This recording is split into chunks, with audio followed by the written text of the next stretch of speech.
Kita sembang pasal perniagaan lah. Aku ni adalah pengalaman, sebenarnya banyak juga pengalaman aku berniaga ni. Jual beg tangan, buka bengkel, lepas tu buat sistem, buat programming sistem kan. Orang minta buat sistem, banyak macam-macam sebenarnya perniagaan aku ni. Tapi semuanya tak sustain lah. Sebab antara salah satu sebab tak sustain adalah sebab tak fokus lah. Aku ada kerja hakiki kerja dengan orang ni, dia melibatkan komitmen yang ya, kena adil. Kita curi-curi sikit apa dengan perniagaan, lepas tu tapi main point kita mesti kena fokus pada kerja utama kita lah. Itulah gaji tiap-tiap bulan, itulah nak kena kejar juga keberkatan apa semua. Tapi mostly kalau aku fokus kepada satu benda tu, InsyaAllah lah, InsyaAllah benda tu masih berjalan. Dia macam penat weh. Menjalankan perniagaan ni kalau ada satu aku attend kelas perniagaan ni, dia cakap macam satu sukan lasak kan. Kalau kau jenis tak kuat, memang tak boleh involve lah dalam dunia perniagaan ni. Dia macam sukan lasak ni macam rugby. Kau memang kena henyak kan.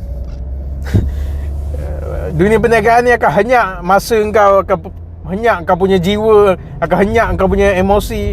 Memang betul. Itu semua aku lalui lah. Sebab tu aku quit. Every semua yang aku buat tu semua aku quit. Sebab salah satunya sebab fokus pada pekerjaan lah. Tapi kalau aku ada masa betul-betul komitmen dengan perniagaan aku kan, 100% bagi untuk perniagaan, aku rasa okey je, survive je. Kalau ada sifu-sifu perniagaan kata kalau sale tak cukup 10k, datanglah attend kelas. Sale aku lebih 10k kalau masa buka bengkel tu kan. Maknanya aku dah buat benda betul lah. Cumanya it's about bukan aku yang dekat bengkel tu kan. Aku bekerja, aku just manage saja. Tired manage daripada, kau bayangkan bengkel dekat ni, masa aku cerita aku punya bengkel lah. Bengkel dekat JB, harapkan family jaga. Lepas tu aku dekat Shah Alam, just manage anything about the operation daripada jauh lah kan. Susah guys. Dia macam, tapi aku challenge diri aku, tak ada yang mustahil pun. Dari ujungnya tutup sebab aku pun give up lah. Dia bukan macam ni. Tutup tu sebab aku dah mula nak delegate kan kerja tu kan. Lepas tu benda tu sebab aku nak fokus kerja kan. Lepas tu benda tu macam once aku dah delegate betul-betul, dia tak jadi macam betul-betul aku manage tau kan. Itulah punca yang benda tu tutup. Ya betul, dia kena dalam perniagaan ni kena letak jiwa tu 100%, barulah benda tu boleh hidup. Lepas tu aku dah macam beberapa bulan sebelum tutup tu, aku dah nak macam reducekan kerja heavy aku untuk perniagaan tu. Lepas tu harapkan orang lain, memang berbeza. Setiap orang dia akan ada dia punya kepentingan nak cakap, meletakkan jiwa dalam perniagaan tu. Dulu aku letak, lepas tu bila aku dah tarik jiwa aku kan untuk nak pakai untuk kegunaan sendiri, dia tak jadi lah. Sebab tu bisnes tu tak sustain lah, tak dapat diteruskan dan terpaksa tutup. Itulah kisah perniagaan aku. Sebenarnya dia nanti benda-benda ni semua pengalaman. Bila aku pencen nanti, aku akan tetap keep buat perniagaan.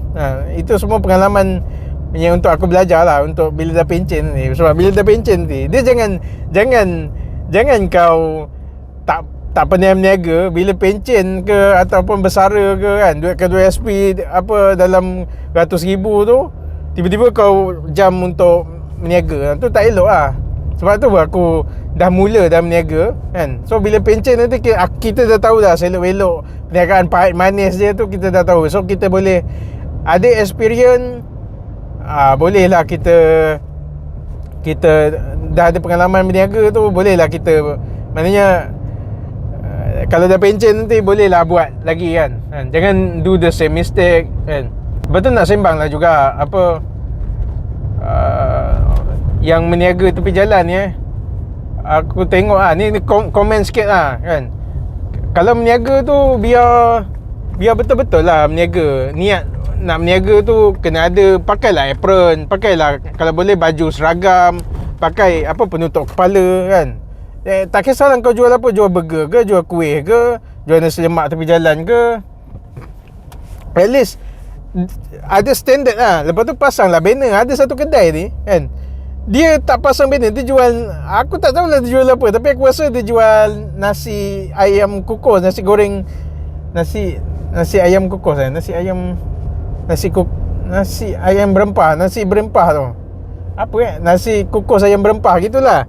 Tapi dia tak pasang banner langsung kan. Betul.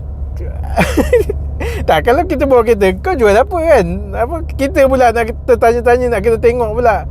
Sekejap, meniaga kena betul lah. Kena pasang banner, kena baju tu at least kena seragam lah kan. Kalau tak ada baju pun pakailah baju hari-hari, kau pakailah baju putih ke. Tapi baju putih senang kotor, baju hitam ke kan, baju oranye ke.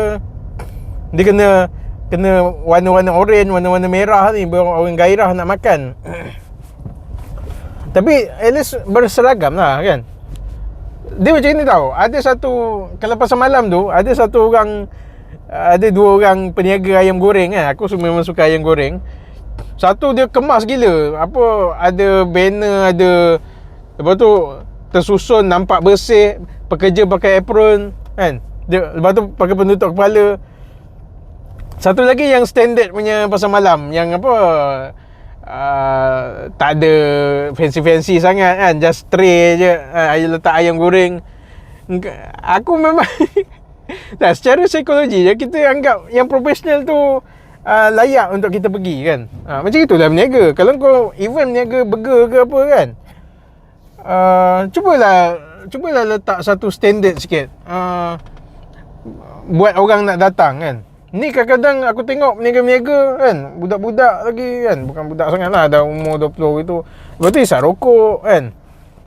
Dia macam ni guys. Macam aku, kalau tengok isap rokok peniaga burger ni, aku tak pergi. Takkan makannya kan. Sebab benda tu dah melanggar etika pemakanan lah.